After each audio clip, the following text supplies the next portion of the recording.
And welcome here inside the WBB Mason Coaches Report. Matt Durant and Krista Kilburn-Steveskey breaking down Hofstra women's basketball team as they came back from a little bit of a strange weekend down in the Virginia and Carolina area. And you play JMU, and it's a rough one, but JMU obviously has quite a lot of talent. And then you were supposed to have a game against William & Mary on Sunday, but it was postponed due to weather. Just take me through what the weekend was like, preparing for a game that never came, after a game where you definitely wanted to get a little vengeance, I guess. Yeah, I know the team. When we found out, we were practicing at JMU, and I actually had made a reference on the bus. I guess I was going to say, make your last shot if I got a phone call during practice. So I made that announcement before we got off the bus, and then I was on the phone with our athletic director, associate Dino Madisich, and I was like, make your last shot. No, and they were like, can we stay and play Tuesday? They were ready. They wanted to, get back on the horse and have a chance to kind of right the wrong. But we knew Friday that we were going to stay before we went into the game Friday, and not go to Williamsburg, and they were going to try to play the game on Monday. So that was what the plan was, based on how the weather was going to shape out. So which was much smarter for us not to, drive into a snowstorm and have been stuck there with 12 inches of snow and not probably be able to get out till Monday. So it was a better decision for us to just hang back at a town that still had everything operational and wasn't under a snowstorm, because JMU got very little snow. So while you're at James Madison on Friday, their football team is actually in Texas playing for the FCS title. So suffice it to say, probably one of the more empty James Madison arenas you've ever played in. Well, they still have a great turnout, though. So their fans, from the town were still there. They just didn't have their band. I think it was the first time in 15 years I've been in. It's the first time ever that I've been there that the band was not there. Usually pretty loud. So opportunity for us that we obviously felt upon and didn't play them to the level that we could play them. They're obviously a very good team, but not to the deficit of which we lost by. But definitely a very good team in a different place than we are at this point, but not 36 points by any stretch. But it's where we are and how we have to bounce back and how we have to keep our confidence high. And I thought we held our composure. There are some things you definitely learn out of this, but being able to compete at a higher level is what we've got to be able to do. You look at some of the positives from that game. Ashane Durant, another great game against a great opponent, and you got some really quality minutes, and I can't stress that enough, quality minutes from Sandra Dongmo, who played in, I believe it was less than 10 minutes, but nearly had a double-double. Just talk about some of the players that were able to step up against a great opponent. Yeah, again, just, making that statement that we held our composure. We, tried to make the best of a situation, that got out of hand, and I've coached enough years to know when those kind of days I had at ODU back in the day. But I know that Ashane was trying to kind of get back to her old self, trying to get some shots in the paint and try to establish herself a little bit more. I know she was wanting to do as much as possible, so she was trying to contribute as much as possible. And then Sandra, she always comes up with that rebound for us, and just getting herself acclimated in that type of setting. So those are things that you look at the positives. And then the margin of error, that we have to be so much smarter. We have a chance. Liv hits 2 threes back to back. We have a chance to, cut it in the second quarter there, and then we just take a few poor shots and don't defend, and then the margin, goes up by 15, 48 to 32 at half, something like that. So it's like, we don't have the luxury to not be disciplined more on the offensive end, on those types of stretches, because JMU was scoring in bunches like that. And I think if you tighten that up a little bit, you don't have as big of a deficit, going into the halftime. So James Madison, a team that can obviously score 90 a night if they want to, and a team that, at least against you, nearly had about 4 or 5 players that were approaching 10 rebounds. So defensively, they're very efficient. How do you assess your team's gameplay against a team like that? Does it really tell where your team's at, or do you think it's just a matter of the opponent and you're still in an all right spot? Yeah, I think our league is just going to be battling night after night. So I think if you have a poor night, Northeastern just lost 63 to 33 to Drexel. I'm sure that's not that huge of a deficit between those two. So it's going to be such a battle, and then obviously Towson just beats JMU.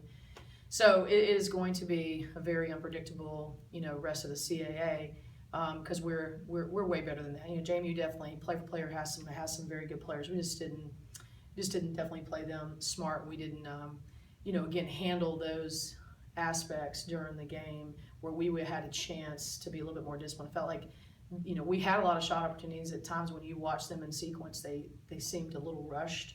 sometimes too quick on the draw, and we were trying to match that level of a tempo at times. I don't think that was an advantage for us.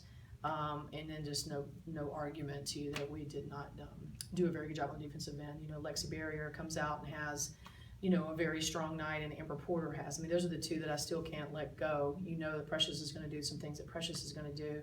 But, just to add those two extra players, putting up numbers like that, you're not going to win many games if you can't contain that. So we just back to the drawing board and getting ready to go to our next Towson, not William and Mary, and then getting ready to go.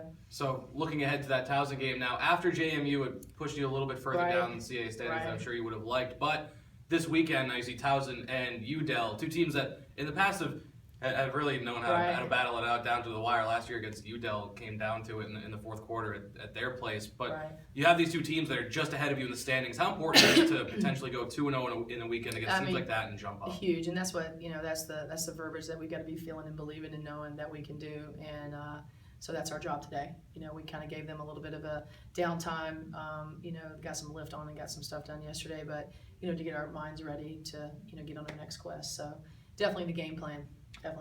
Something from that JMU game that I noticed that I assume you want to fine-tune ahead of this weekend. Krista Luciano had 7 turnovers, and that's unlike her. It doesn't seem like it gets up that high, it gets away from her that much, all that often, especially this season. And I know that you've worked closely with her. You told me that you worked with her in the offseason trying to limit those turnovers and sort of fine-tune her passing. What does she have to do in the next couple of days to get back on track? That's her goal. I mean, she always has very strong goals. She has like less than 3 turnovers a game. I mean, she it's a different position for her. I keep saying this all the time, right? I keep saying that people are going to try these certain things, and she's better than way better than 7 turnovers. They did a little cat and mouse, try to come out, Mickey Mouse and trap at her. She can handle this. First going around and playing, people seeing how they're going to try to attack you. We've known this going in every single game that you're going to try to put pressure on Crystal. You're going to try to, do the things you need to do to Nay. So, it's not such a surprise. But then when, it does happen to you at a big stage, you've got to respond better. And I think that's it's not her responding better as well. It's the rest of her teammates. You go run your first play in the first game, and they start to come out of her. Where's her reinforcements? Where are her wingmen? And I think that's what they're going to see today. In film, it's like things are going to happen that are uncharacteristic of whether a scout or team's going to play more zone when they play man, or they're going to play more man when they play zone. This is just unfortunate how this goes in conference. They know you very well. So I just think she, definitely needs, more support in that aspect, and then handle herself, which again, under those circumstances, I felt like her and Nay both kept their composure extremely well. We know there's a lot of pressure on them.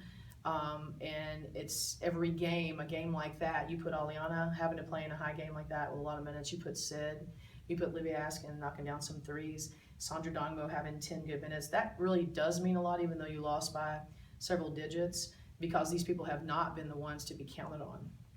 I mean, they haven't been the ones to be counted on. They're highly capable, but they're not the ones that have been having to be counted on. So now you get to play in that high level of a game, and you're not looking to your right, to your left, and you've got to get out there. So that type of experience is invaluable if we keep our composure, you keep our confidence, keep your head up and say, hey, I'm a lot better than that. I'm getting this experience, and I need to build on it, the rest of the month of January.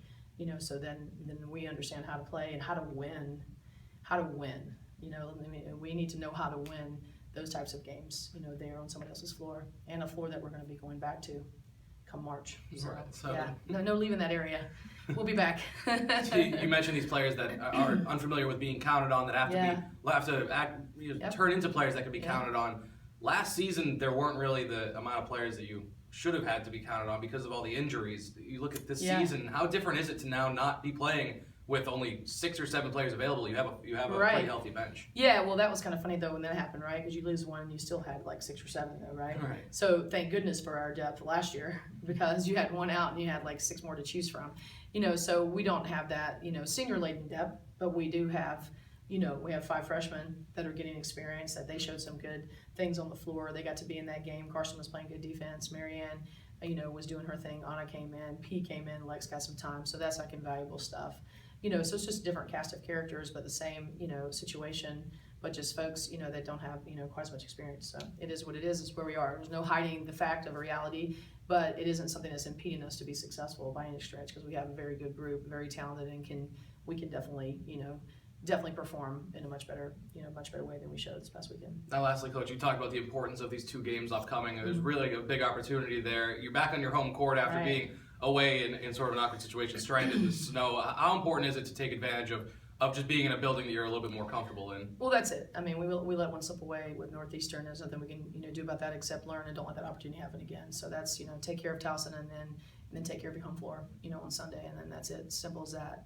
Because we should be sitting here with a little bit different instead of on losing 3. We should have just got pegged maybe by 1 here, and but it's why you play a season and try to figure yourself out. So that's where we're heading right now, and we've got to take care of our home base. Well, that'll do it for us here inside the WB Mason Coaches Report. Hofstra women's basketball, 2 games this weekend at Towson at the CQ Arena, and then home at the MAC against the University of Delaware. Matt Durant and Krista Kilburn-Steveskey will be back here on the WB Mason Coaches Report next week.